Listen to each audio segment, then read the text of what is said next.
Hello, my name is Mary. I am a PhD student in my first year at the Institute of Botany at Rheinischen University in Düsseldorf, and I'm happy to answer questions within CEPLAS Faces on Air.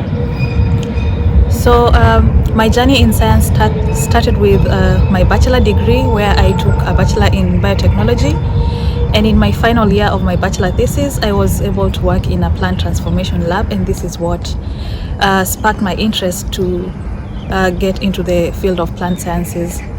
And during later I was inspired also to apply to the CEPLAS Graduate School, which also focuses on plant sciences.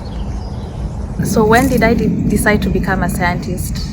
Since I was young, I was always interested in the sciences, in biology and chemistry, and I was always asking questions on the details about how some scientific concepts work.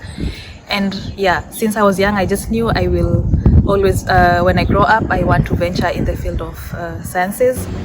And later this became even more apparent when I decided to venture into plant sciences. So my daily work entails a mix of plant work and also molecular techniques. And on a daily, most of the times, I either do plant growing on soil, on plates, or in hydroponic system.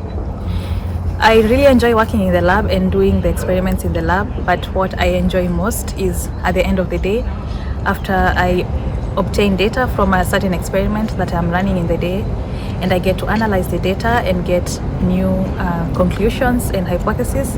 I think for me this is the most interesting part of it, because it always leads to new hypotheses being generated from the data and yeah, new conclusions.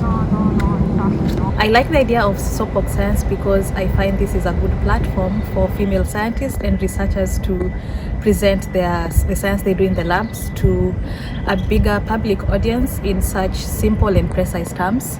And this is important because it helps to expose the public to scientific discussions, and also to remove any sort of to demystify things that the public might have about how science is done. So presenting this in simple terms to the public is also a good way for science communication, and this is something that I really support also.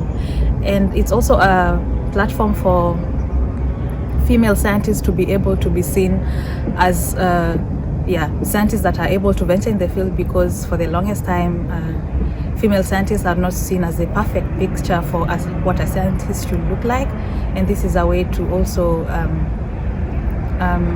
expose female scientists as also a good image for what a scientist can look like. What I enjoy doing the most after work is I like to relax after a long day of working in the lab with just either watching a comedy show or animation on Netflix.